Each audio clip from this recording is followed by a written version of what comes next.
चलिए आज हम लोग मियोसिस स्टार्ट करने जा रहे हैं। आज बस मियोसिस का भूमिका बांधेंगे, बेसिक बेसिक बात करेंगे और जो मियोसिस में थोड़ा टफ टफ बातें हैं वो कल से करेंगे, ठीक है। देखो यार, मियोसिस टफ नहीं है। लोग वाग इसको फालतू में टफ बोलते हैं। मुझे लगता है मियोसिस माइटोसिस से ज्यादा आसान है। मुझे ऐसा पर्सनली ऐसा लगता है और आपको भी लगेगा ऐसा। लोग वाग फालतू मियोसिस को टफ बना के रखे हुए हैं। हाँ, इसमें थोड़ी सी जेनेटिक्स वाली आ जाती है, तो वो मैं डील कर लूंगा। कि वो जेनेटिक्स वाला पार्ट क्या है इसका, एक्चुअली क्या है, यहाँ पे जीन का पार्ट आ जाता है थोड़ा सा। ठीक है, तो वो मैं डील कर लूंगा, कोई भारी भरकम बात नहीं है। तो अभी पहले समझो मियोसिस क्या होता है। देखो, मियोसिस को कहते हैं, देखो मियोसिस के इंट्रोडक्शन के बारे में जितना भी पॉइंट्स है, सारा पॉइंट्स नोट्स में परफेक्टली लिखा है, कुछ भी गलत नहीं लिखा है। जहां तक लिखा हुआ है वहीं तक आज पढ़ाएंगे इंट्रोडक्शन में, ठीक है, मियोसिस में। और यहाँ से भी सवाल आता है और ये बेसिक तैयार करेगा मियोसिस का आपका, ठीक है। नोट्स में परफेक्टली लिखा है, इसलिए हम यहाँ पे कुछ सजा के लिखने वाले नहीं है। तो पहला पॉइंट मियोसिस के बारे में कहते हैं कि ये special kind of cell division है। क्यों बोला स्पेशल? अब देखो स्पेशल क्या होता है। स्पेशल वो चीज होता है जो कॉमन ना हो। स्पेशल वो चीज होता है जो कॉमन ना हो। माइटोसिस तो अब देखो यार, मैंने आपको बताया था कि आपके बॉडी में दो टाइप के सेल है। एक है सोमेटिक सेल और एक है जर्म सेल। याद आया? आपके बॉडी का जनरल बॉडी सेल कौन कहलाता है? Somatic cell. तो क्या शो करता है? माइटोसिस।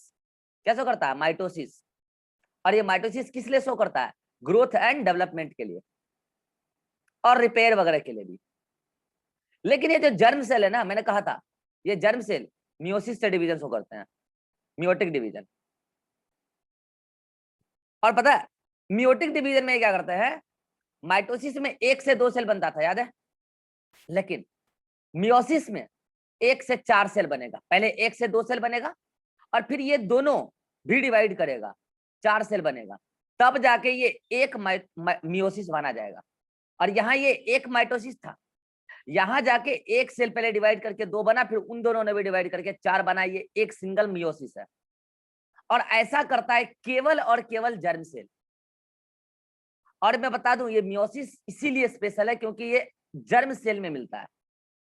और मियोसिस मोस्टली केस में सेक्सुअल रिप्रोडक्शन करने वाले ऑर्गेनिज्म में ही मिलता है। सेक्सुअल रिप्रोडक्शन करने वाले ऑर्गेनिज्म में मिलता है। अब ये सेक्सुअल रिप्रोडक्शन करने वाले ऑर्गेनिज्म के अंदर ही ये दो टाइप के सेल मैंने आपको बता रखा है, एक सोमेटिक सेल और एक जर्म सेल। तो सोमेटिक सेल तो क्या करेगा? आपका ग्रोथ डेवलपमेंट कराएगा। जर्म सेल आपका, अगर आप ह्यूमन की बात करो तो ऐसे नहीं है कि जर्म सेल तुरंत बन जाएगा। जब आपके गोनैड्स डेवलप हो जाएंगे तो गोनैड्स के अंदर जर्म सेल बन बन के स्टोर होता है। और गोनैड्स के अंदर ये जर्म सेल मियोसिस अभी शो नहीं करेगा, एट प्यूबर्टी। अब फिर मेल फीमेल का चक्कर अलग रहा है, वो मैं रिप्रोडक्शन में पढ़ा दूंगा अच्छे से। बस इतना जान लो कि जर्म सेल इस प्रकार का डिवीजन शो करेगा कि एक से चार सेल बनेगा। ये तो समझ में आ गया कि एक से चार सेल बनेगा। लेकिन जैसे माइटोसिस में आप देखते थे कि पेरेंटल सेल में अगर डिप्लॉयड है तो फाइनल डॉटर सेल में भी डिप्लॉयड क्रोमोसोम ही आता था, याद करो। यहां ऐसा नहीं होगा। अगर पेरेंटल सेल में डिप्लॉयड है, जो जर्म सेल है, यही है जर्म सेल, पेरेंटल सेल, तो जर्म सेल पहले डिवाइड करेगी इस कदर कि क्रोमोसोम नंबर हाफ हो जाएगा, हैप्लॉइड हैप्लॉइड।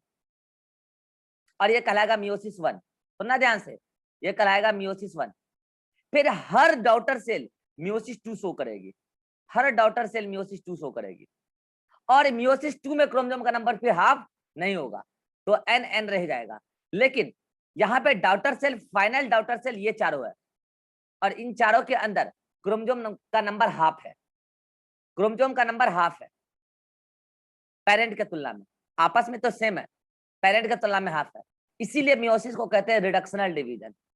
इसीलिए मियोसिस को क्या कहते हैं? Reductional division. गौर से देखो, मियोसिस में रिडक्शनल डिवीजन भी कौन कर रहा है? मियोसिस वन या टू?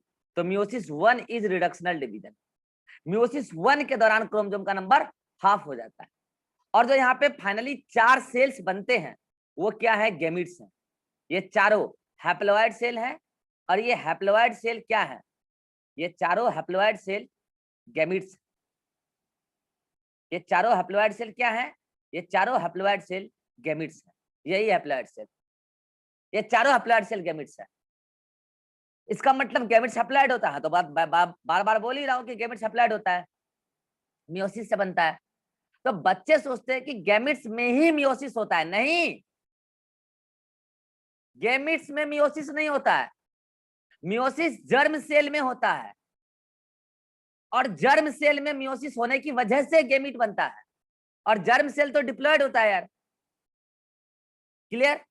रही बात कि मियोसिस हमेशा ऐसे सेल में होगा जिसके पास even number of chromosome number set होगा, even number of chromosome set, जैसे 2n 4n 8n, ज्यादातर 2n में होता है, बाकी 4n में भी हो सकता है, 8, लेकिन कभी भी ऑड नंबर वाले क्रोमोसोम सेट रखने वाले सेल में मियोसिस कभी नहीं होगा। जैसे n में कभी नहीं होगा, 3n में कभी नहीं होगा, 7n में कभी नहीं होगा, 5n में कभी नहीं होगा। क्यों नहीं होगा? वहां हाफ बांटना संभव नहीं है। अच्छा, आप हाँ यहाँ पे क्या करोगे? मान लो कि n इक्वल टू क्या है, मान लो कि n इक्वल टू 23 है, सपोज दैट। तो अब n का आधा n/2, अब क्या n का आधा n/2 का मतलब समझ रहे हो? 11.5, मतलब एक क्रोमोसोम का आधा आधा तोड़ तोड़ के ऐसे दोगे क्या? ऐसा संभव नहीं है। और ऐसा भी नहीं कि एक क्रोमोसोम का एक क्रोमेटिड दे दें, अरे नहीं होता यार। हैप्लॉइड सेल में मियोसिस का जो एपरेटस है वो बनता ही नहीं है। क्लियर? तो ये याद रहे कि मियोसिस केवल ऐसे सेल में होगा जहां इवेन नंबर ऑफ, कोई भी इवेन नंबर, ज्यादातर डिप्लॉयड में होता है, इवेन नंबर ऑफ सेट में हो। बोलो क्या बोल रहे हो? सर फिर जर्म सेल में कैसे होगा, वो भी तो जर्म सेल हैप्लॉइड है। डिप्लॉयड है यार, जर्म सेल डिप्लॉयड है। जर्म सेल वो सेल है जो मियोसिस शो करती है और हैप्लॉइड गैमेट्स बनाती है, ये है जर्म सेल। डिप्लॉयड है वो, हैप्लॉइड तो रिजल्ट है उसका, ठीक है। जर्म सेल डिप्लॉयड होती है, ठीक है। तो ये हो गया आपका क्या, एक मियोसिस का जस्ट एक इंट्रोडक्शन हो गया। अब और भी कई सारी बातें मियोसिस में। तो पहली बात तो आप दिमाग में सीधा सीधी सेट करो कि मियोसिस एक स्पेशल प्रकार का सेल डिवीजन है जो केवल केवल ऐसे सेल में होता है जो गेमिट्स, हैप्लॉइड गेमिट्स बनाने में काम आते हैं। और मैं बता दूं, ये हैप्लॉइड गेमिट्स बनाने का चक्कर प्लांट में भी है, एनिमल में भी है। आपको मैं पढ़ाऊंगा प्लांट का भी लाइफ साइकिल, एनिमल में तो एनिमल किंगडम में बताऊंगा ही। तो हर जगह जहां जहां गेमिट्स बनने का चक्कर है ना, और मैं बता दूं बच्चों, ये गेमिट्स जो है ना, मान लो ये मेल था, सुना ध्यान से, और मान लो ये फीमेल थी, सुना ध्यान से, ये सब जस्ट इंट्रोडक्शन चल रहा है। ये मेल का जर्म सेल डिप्लॉयड, और ये फीमेल का जर्म सेल डिप्लॉयड, ये मेल जर्म सेल और ये फीमेल जर्म सेल, सुनना ध्यान से, फीमेल जर्म सेल, इन्होंने भी बनाया गेमिट्स। अब आपको पता है गेमिट्स हैप्लॉइड बनेगा। अब एक बार में अगर मियोसिस हुआ है तो 4 बनेगा, आपको पता है सब बात। और इन्होंने भी बनाया गेमिट्स। ये क्या है? Male gametes, gamete not germ cell, male gametes. और ये क्या है? फीमेल गेमिट, फीमेल गेमिट, ठीक है। और ये प्रोसेस सुनना, इस दौरान मियोसिस हुआ है तभी जाके हैप्लॉइड सेल बना है, मियोसिस हुआ है तभी जाके हैप्लॉइड सेल बना है। वो प्रोसेस जिस दौरान मियोसिस से जर्म सेल से मेल गैमेट या फीमेल गैमेट बन रहा है उसको बोलते हैं गैमिटोजेनेसिस। गैमिटो मतलब गैमिट बनाना, जन मतलब जनरेट करना, सिस मतलब प्रोसेस, गैमिट को बनाने की प्रोसेस गैमिटोजेनेसिस। यहाँ पे भी गैमिटोजेनेसिस जो हम पढ़ेंगे ह्यूमन रिप्रोडक्शन में, प्लांट में भी पढ़ेंगे गैमिटोजेनेसिस। और ये मेल गैमेट फीमेल गैमेट बन गया। अब इसका हो गया क्या? फ्यूजन मतलब फर्टिलाइजेशन। इसके फ्यूजन को क्या बोलते हैं? Fertilisation, fusion fertilisation. और ये फर्टिलाइजेशन के बाद अब देखो जो इंडिविजुअल बनेगा उसको बोलेंगे हम लोग क्या? जाइगोट। वो फिर से क्या हो जाएगा? 2n diploid. ये जाइगोट है। अब सुनना ध्यान से, जाइगोट बन गया, सुनना ध्यान से। अब ये क्या करेगा? माइटोटिक डिवीजन शो करेगा, zygote mitotic division mitosis show करेगा। और ये ऐसा ऑर्गेनिज्म बन के तैयार होगा कि 2n से 2n 2n 2n 2n 2n ऐसे कई सारे सेल बन जाएंगे, ऐसे कई सारे सेल बन जाएंगे। और इसको कहोगे आप एम्ब्रियो। फिर एम्ब्रियो से क्या बन जाएगा? ऑर्गेनिज्म। ये हो जाएगा, ये क्या हुआ? बीच में क्यों बोल रहे हो? फ्यूटस। क्या हुआ? क्या हुआ?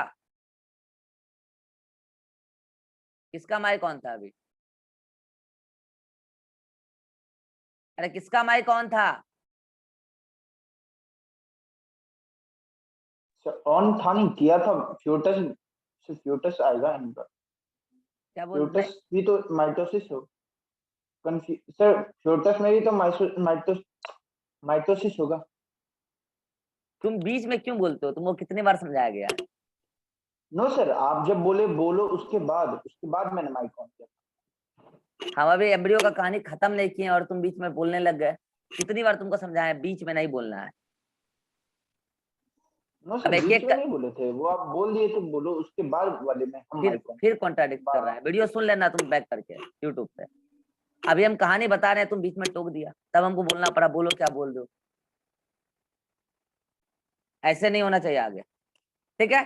तो यहाँ पे इंपॉर्टेंट बात जो देखो, ऑब्जर्व करने की बात है। ये बातें नोट्स में चाहो तो लिखो, नहीं चाहो तो मत लिखो, ये सारी बातें तुमको पढ़ते पढ़ते आ जाती है, ठीक है? कहने का मतलब ये है कि ये था पेरेंट, देखो ये था पेरेंट, ठीक है? और ये था पेरेंट, मेल फीमेल दोनों। तो दोनों ने अपना अपना गेमेटोजेनेसिस किया, दोनों का अपना अपना जर्म सेल था, दोनों ने अपना अपना गेमिट बनाया। फिर ये मेल गेमिट को ट्रांसफर किया गया फीमेल के बॉडी में, और फीमेल के बॉडी में हुआ फर्टिलाइजेशन, बना 2n जाइगोट। और जाइगोट ने कई बार माइटोसिस किया, जिसको क्लीवेज कहते हैं, इसी को कहते हैं क्लीवेज। क्लीवेज पढ़ेंगे हम लोग रिप्रोडक्शन, तब जाके एम्ब्रियो बना। अब एम्ब्रियो क्या है? इसमें अभी बहुत सारे डिप्लॉयड सेल है। अब क्या होगा, यहां से इसी में से कुछ डिप्लॉयड सेल अलग टाइप का ऑर्गेन बनाने जाएगा, कुछ डिप्लॉयड सेल अलग टाइप का, तब जाके ऑर्गेनोजेनेसिस स्टार्ट होगा। और ऑर्गेनोजेनेसिस का मतलब क्या? ऑर्गेन बनना। और ऑर्गेनोजेनेसिस के दौरान जब अलग अलग ऑर्गेन बन के तैयार हो जाएंगे, तब आप कहते हो फीटस बन गया। समझ में आया फीटस क्या होता है? और हाँ, ऐसा नहीं है कि तब तक डिवीजन रुक जाएगा, माइटोसिस चलते रहेगा। हमने कहा ना, जब तक ऑर्गन का डेवलपमेंट कंप्लीट नहीं हो जाएगा तब तक वो चलते रहेगा। बच्चा पैदा हो जाएगा फिर भी डिवीजन चलते रहेगा माइटोसिस, क्योंकि ग्रोथ कराना है। अब तो ग्रोथ कराना है। तो ये है ऑर्गेनिज्म का लाइफ। अब फिर वो बच्चा, मान लो वो लड़का है, ऐसे लड़की भी कभी इसके यहाँ पैदा होगी, तो वो दोनों फिर कभी मेल फीमेल बनेंगे, उसका लाइफ साइकिल चलते रहेगा। अब जैसे मैंने यहाँ बताया, प्लांट के अंदर भी कुछ ऐसा ही होता है, बस वहां पे गेमिट का नाम अलग हो जाता है, प्रोसेस का नाम अलग हो जाता है, प्रोसेस में थोड़ा सा डिफरेंस आ जाता है, वो सब हम पढ़ेंगे। अलग अलग चैप्टर है पूरा, ह्यूमन रिप्रोडक्शन, प्लांट रिप्रोडक्शन, जिसको बोलते हैं sexual reproduction in flowering plant. Lower plant में भी हम लोग देखेंगे रिप्रोडक्शन का मेथड। तो ये है आपका थीम। अब आप ये देखो, अब आप गौर करो कि अगर मियोसिस ना होता, गौर से सुनो मैं क्या बोल रहा हूं। अगर मियोसिस ना होता, अगर मियोसिस ना होता तो क्या हैप्लॉइड गैमेट बन पाता? नहीं। तो क्या आगे ऑर्गेनिज्म बन पाता? नहीं। और अगर ऐसा नहीं होता तो सोचो, अगर तो फिर सुन लो कि अगर ऐसा होता कि गेमिट होता डिप्लॉयड, सुनना ध्यान से, गेमिट होता डिप्लॉयड, तब तो जाइगोट क्या होता? टेट्राप्लॉयड। तब तो ये 4n वाला किसी अगर 4n वाली से शादी कर लेता तो 8n, फिर 8n से 16n, तब तो हर जनरेशन में प्लैडी नंबर बढ़ती जाती। तब तो आज हमारे बॉडी में खून तून होता नहीं कुछ भी, केवल क्रोमोजोम ही क्रोमोजोम होता है ना। ऐसा नहीं होता। लाइफ साइकिल में हैप्लॉइड गैमीट का आना, ये लाइफ साइकिल को कंफर्म करता है। ये उसके लाइफ साइकिल का सबसे अहम स्टेप होता है, हैप्लॉइड गैमीट आना। और ये मियोसिस की वजह से ही आ सकता है। और ये मियोसिस का सिग्निफिकेंस है, मैं सिग्निफिकेंस में फिर से रिकॉल करा दूंगा। तो ये मियोसिस का बस मैंने आपके सामने एक थीम बांधा है, एक भूमिका बांधा है कि मियोसिस एक स्पेशल डिवीजन है जो केवल ऐसे सेल में होता है जो हैप्लॉइड गैमीट बनाने के लिए जिम्मेदार है। और ऐसे ऑर्गेनिज्म जो हैप्लॉइड गैमीट्स बना रहे हैं, फिर उसका फ्यूजन करा रहे हैं, वो ऑर्गेनिज्म सेक्सुअल रिप्रोडक्शन शो कर रहे हैं। और सेक्सुअल रिप्रोडक्शन में गैमीट बनाना एक अहम स्टेप है उसके लाइफ साइकिल का। ये प्लांट में भी मिलता है, एनिमल में भी मिलता है। गैमेट बनने की प्रोसेस गैमेटोजेनेसिस कहलाती है। उसी दौरान मियोसिस होता है, गैमेट हैप्लॉइड होता है, फिर वो फ्यूज करके डिप्लॉयड जाइगोट बनता है, फिर उससे आगे। हाँ, जैसे यहाँ हैप्लॉइड सेल में हुआ है, अगर कोई टेट्राप्लॉइड हुआ तो वहां गैमेट डिप्लॉयड होगा। लेकिन हमने कहा ना, मेजोरिटी केस में डिप्लॉयड सेल में ही होता है मियोसिस। अदरवाइज टेट्राप्लॉइड वगैरह वो क्रिएट की जाती है कंडीशन, नेचुरली ऐसा बहुत रेयरली तुमको देखने को मिलेगा, वो भी एक्सेप्शनल केस में। नेचुरली डिप्लॉयड सेल में मियोसिस होता है। हाँ, लेकिन इवन नंबर में कभी नहीं हो सकता, हो ही नहीं सकता, अभी तक तो नहीं है, इवन नंबर में नहीं हो सकता, ठीक है? सॉरी ऑड नंबर में, सॉरी ऑड नंबर में, क्योंकि ऑड नंबर में आपको बता दूंगा मैं आगे, स्पिंडल फाइबर बनने में थोड़ा प्रॉब्लम आएगा, नहीं बन पाएगा, ठीक है? तो ये है मियोसिस का थीम। अब रहती बात क्या है कि मियोसिस जो है, हमारे पास समय है अभी, हाँ है, मियोसिस जो है एक ऐसा सेल डिवीजन है जो खुद एक सिंगल मियोसिस जो सेल डिवीजन है खुद दो अलग अलग साइक्लिक स्टेप में कंप्लीट होता है, जिसको बोलते हैं हम लोग मियोसिस 1 और मियोसिस 2। तो आइए उसका भूमिका मानते हैं। अगर आपको इसका स्क्रीनशॉट लेना है तो ले सकते हैं, अदरवाइज ये कोई मतलब कि ये नहीं है कि आप ना लिखे तो ना समझो। अगर आपको लेना है तो ले लो, आप चाहो तो लिख सकते हो नोट्स में, नहीं तो ऐसा कोई खास चीज नहीं है ये, ठीक है। इसमें ऐसा कोई खास नहीं है कि आप ना लो तो दिक्कत आ जाएगी।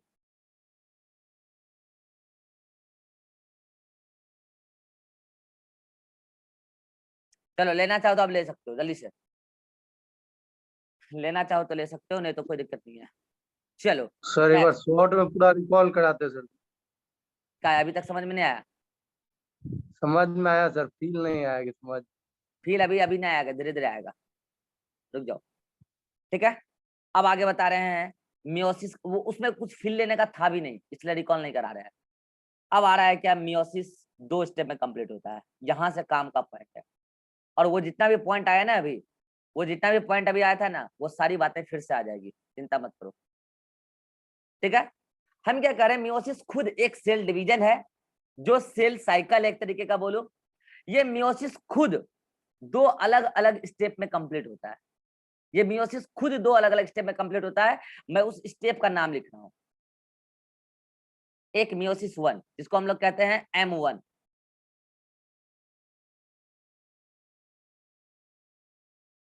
मियोसिस 1, और दूसरा है मियोसिस 2।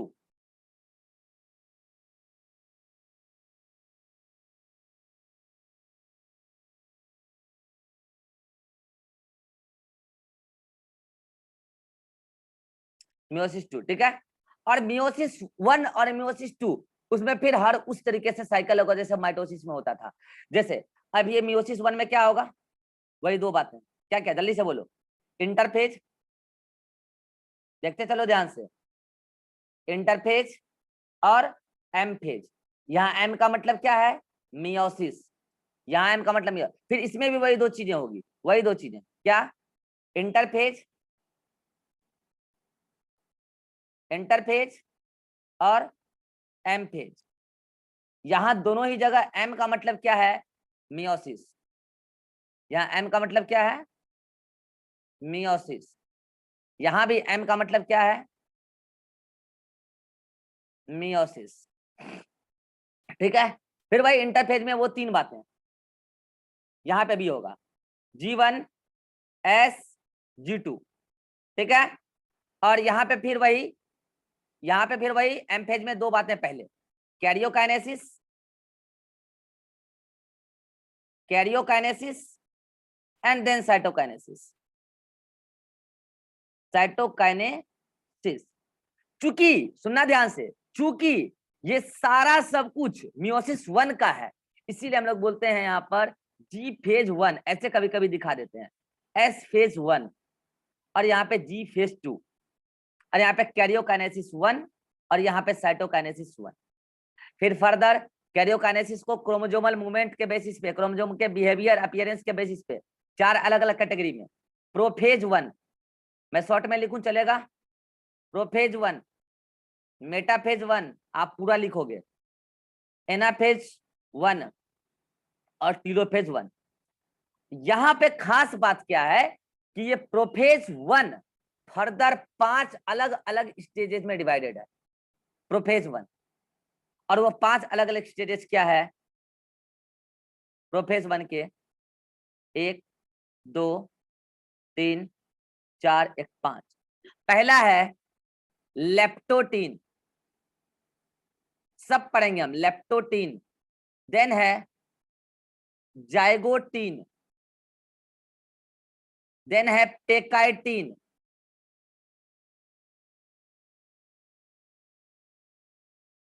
देन है पेकाइटीन हो गया, leptotene, zygotene, pachytene, diplotene, and last में है डायाकाइनेसिस। डायाकाइनेसिस, सब पढ़ेंगे। इसका मतलब सेल का सीक्वेंस क्या होगा, पहले leptotene, zygotene, pachytene, diplotene, diakinesis, तब आएगी वो मेटाफेज 1, तब एनाफेज 1, टेलोफेज 1, उसका कैरियोकाइनेसिस 1 कंप्लीट हो जाएगा, तब आएगी वो साइटोकाइनेसिस 1 में। साइटोकाइनेसिस 1 के बाद यहाँ पे 2 सेल बनेगी और वो दोनों ही सेल अब आएगी इंटरफेज में। बच्चों ये जो मियोसिस 2 है इसके इंटरफेज को मोर करेक्टली इंटरकाइनेसिस कहा जाता है, मोर करेक्टली इंटरकाइनेसिस कहा जाता है। क्यों, वो मैं बता देता हूं। मोर करेक्टली इंटरकाइनेसिस, और कई बार फिर इसको इंटरफेज 2 बोलना पड़ जाता है। इंटरफेज 2, यहां क्या था इंटरफेज 1, यहां क्या था एमफेज 1, यहाँ एमफेज 2 मतलब मियोसिस 2 का है, ये बात ये दर्शा रहा है, ठीक है। और यहाँ पे मोर करेक्टली बोलना क्या है सही, इंटरकाइनेसिस, 2 लगाने की जरूरत नहीं है, लेकिन कई बार ये भी बोल देते हैं, ठीक है। इसमें फिर से वही बात, वही इसमें, लेकिन एक इंपॉर्टेंट बात क्या है कि यहाँ पर केवल और केवल G1 और G2 होता है, यहाँ पर S फेज अब्सेंट होता है, यहाँ पर S फेज अब्सेंट होता है, ये बात इंपॉर्टेंट है। इसीलिए चूंकि यहाँ पे S फेज अब्सेंट होता है, इसीलिए इसको इंटरकाइनेसिस अलग नाम दिया, ताकि इंटरफेज और इंटरकाइनेसिस में डिफरेंस पता चले, ठीक। अच्छा, इनकाइनेसिस लिख दिए हैं क्या, इंटरकाइनेसिस बोल तो रहा हूं ना, इंटरकाइनेसिस, इंटरकाइनेसिस, ठीक है। और इंटरकाइनेसिस में पहले G1 G2 दोनों सेल, यहाँ पे 2 सेल बनेगी, जो अभी मैं डायग्राम बना के भी दिखा दूंगा, G1 G2 कंप्लीट करेगी दोनों सेल। उसके बाद एम फेज 2 में आएगी, और यहाँ एम फेज 2 में वो सब कुछ होगा, क्या, कैरियोकाइनेसिस 2, मैं शॉर्ट में लिख रहा हूं, आप पूरा लिख लेना, then cytokinesis 2, karyokinesis 2 and cytokinesis 2। Again यहाँ कैरियोकाइनेसिस 2 में वो चारों चीजें, प्रोफेज 2, मेटाफेज 2, एनाफेज 2 और टेलोफेज 2, देन साइटोकाइनेसिस 2। यहाँ प्रोफेज 1 में 5 अलग अलग स्टेज नहीं होगी। अब मैं कर रहा हूं ब्रीफ, अब मैं क्या ब्रीफ कर रहा हूं कि एक्चुअल में मियोसिस के दौरान सेल साइकिल का पूरा सीक्वेंस क्या होगा। मैं उसको एक अलग कलर से दे देता हूं आपके सामने, किस कलर से दूं, किस कलर से दूं, ये वाला, चलो इससे देता हूं, और मैं आपको पूरा सीक्वेंस बता देता हूं कि सीक्वेंस क्या है, ठीक है। कोई भी सेल पहले G1 के 1 में आई, उसके बाद S फेज, देन G2 के बाद वो आ जाती है किसमें, लेप्टोटीन, लेप्टोटीन के बाद जाइगोटीन, पैकाइटीन, डिप्लोटीन, डायकाइनेसिस के बाद वो आती है किसमें, मेटाफेज 1 में, मेटाफेज 1 के बाद एनाफेज 1, एनाफेज 1 के बाद टेलोफेज 1, टेलोफेज 1 के बाद यहाँ पे साइटोकाइनेसिस 1। अब तक एक सेल चली थी और 1 से 2 सेल बन चुकी है। अब दोनों ही सेल मैं एक को दिखाऊंगा, दोनों ही सेल G1 में अलग अलग सेपरेटली अलग अलग, देन उसके बाद S फेज नहीं होगा, डायरेक्ट G2 में, G2 कौन सा, इंटरकाइनेसिस का, ठीक है। उसका एक सेकेंड, हाँ, उसके बाद G2 में, उसके बाद प्रोफेज 2 में, मेटाफेज 2, एनाफेज 2, टेलोफेज 2, उसका साइटोकाइनेसिस 2, और फिर यहाँ पे साइटोकाइनेसिस 2 के बाद 1 से 2 सेल, तो उस ऊपर वाले से भी 2 बना होगा, मतलब यहाँ पे 4 सेल बन जाएगी। इस तरीके से मियोटिक सेल डिवीजन कंप्लीट होता है। आप एरो देख लो, कोई भी सेल पहले G1 में, मतलब इंटरफेज के G1 में आई, उसके बाद S फेज 1, आप यहाँ S फेज 1 बोलो या ना बोलो, अंडरस्टूड है। मियोसिस में भले ही पूरा डिवीजन 2 बार हो रहा हो, लेकिन डीएनए रेप्लिकेशन एक ही बार होगा, ये इंपॉर्टेंट है। डीएनए रेप्लिकेशन एक ही बार होगा, और वो कब होगा, मियोसिस 1 के दौरान। क्यों होगा वो आगे आपको समझ में आ जाएगा।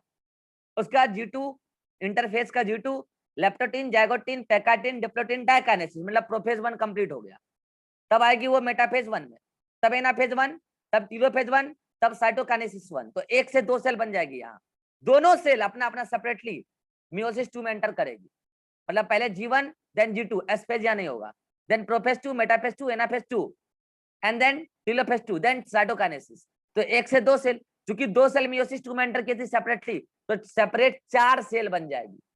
बोलो बात समझ में आया? सबको हाथ खड़ा कर दो, ये बात समझ में आया तो। ये था इंपॉर्टेंट, ये था इंपॉर्टेंट, ये है थीम पूरे साइकिल का। नवीन, अब फिजिकली हाथ खड़ा करना होता है, सिंबल नहीं, ठीक है? फिजिकली हाथ खड़ा करवाते हैं अब, ठीक है? सिंबल वगैरह से नहीं चलता है, ठीक है? अब आते हैं, इन सारी बातों को हम डायग्रामेटिक आपके सामने रिप्रेजेंट कर देते हैं। 8 मिनट है मेरे पास। देखो हमने क्या कहा कि ये डिप्लॉयड सेल है, ठीक है? देखते चलना ध्यान से। हमने कहा कि एक डिप्लॉयड सेल है जो मियोसिस करने जा रही है, जो मियोसिस करने जा रही है, ठीक है? उन्होंने जब मियोसिस 1 कंप्लीट किया होगा, तो जाहिर सी बात है मियोसिस 1 कंप्लीट करने के बाद यहाँ पे 2 सेल बने होंगे, और वो दोनों ही कैसे होंगे? डिप्लॉयड। हम डायरेक्ट मियोसिस 1 कंप्लीशन दिखा दिए, ठीक है? उसके बाद ये दोनों ही सेल, सॉरी हैप्लॉइड होंगे, हैप्लॉइड। उसका दोनों ही सेल मियोसिस 2 शो किए होंगे, तो दोनों से 2-2 सेल बना होगा। तो अब दिखाते हैं एरो, अब दिखाते हैं एरो। तो हमने क्या कहा कि इन्होंने क्या शो किया? मियोसिस 1, और मियोसिस 1 इस सेल ने जब शो किया तो सेल बने 2 मियोसिस 1 से, मियोसिस 1 से सेल 2 बने। अब इन दोनों ने क्या शो किया? मियोसिस 2, और मियोसिस 2 से एक सेल से 2 सेल बनेगा ही सही। एक सेल इधर बना और एक सेल इधर बना।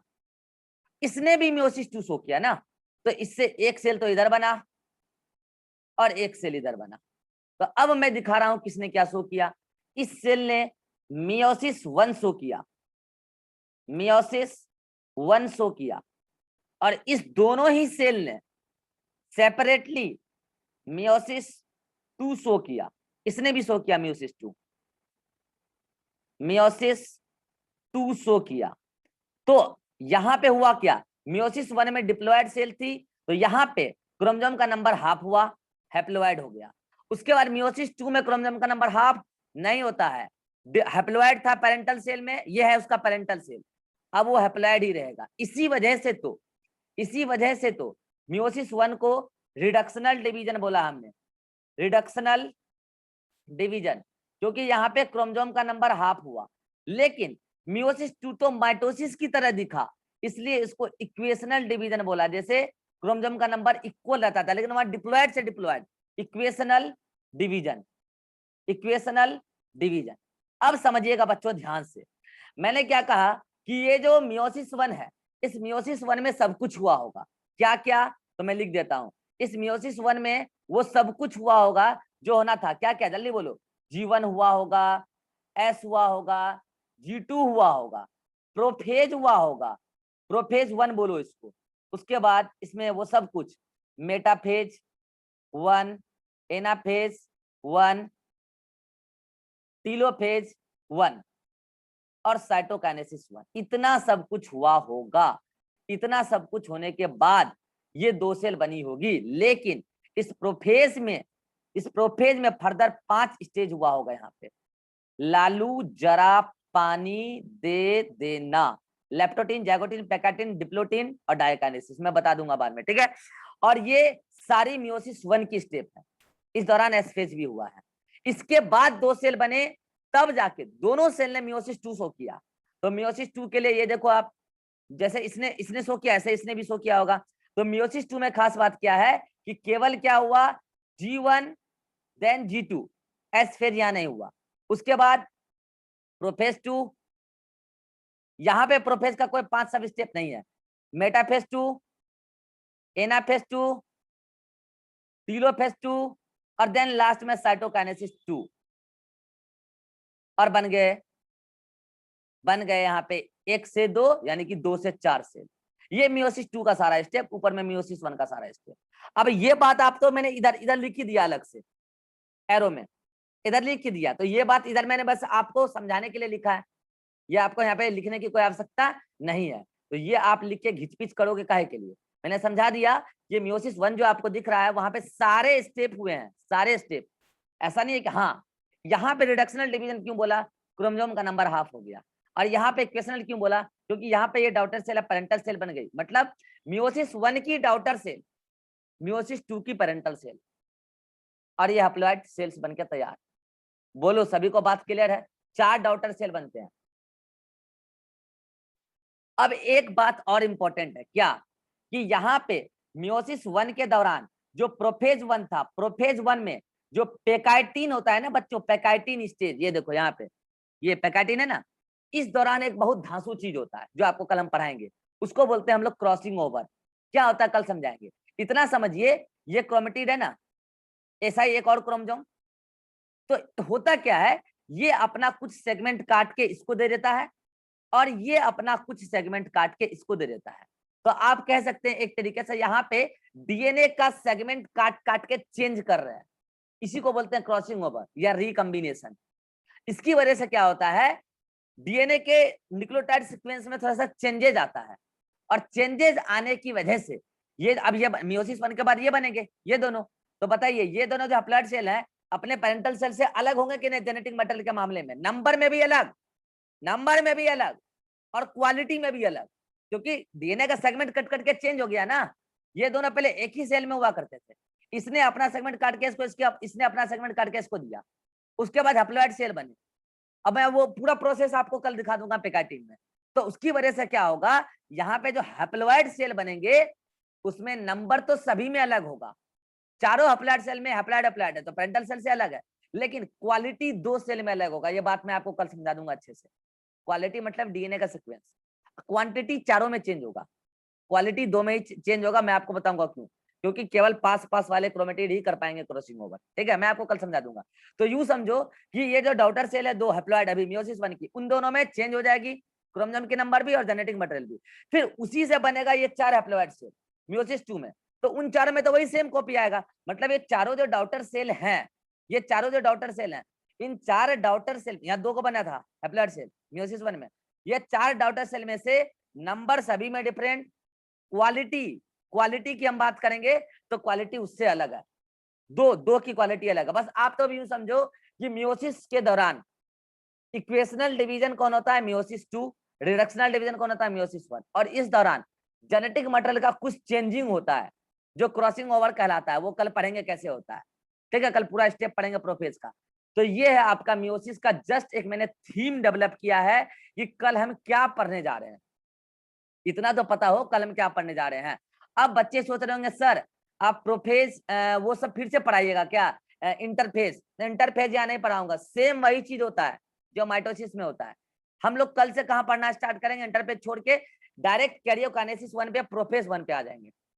ये है मियोसिस। अब आप जल्दी से स्क्रीनशॉट लीजिए नहीं तो स्लाइड चला जाएगा। जल्दी 1 2 3 क्लिक,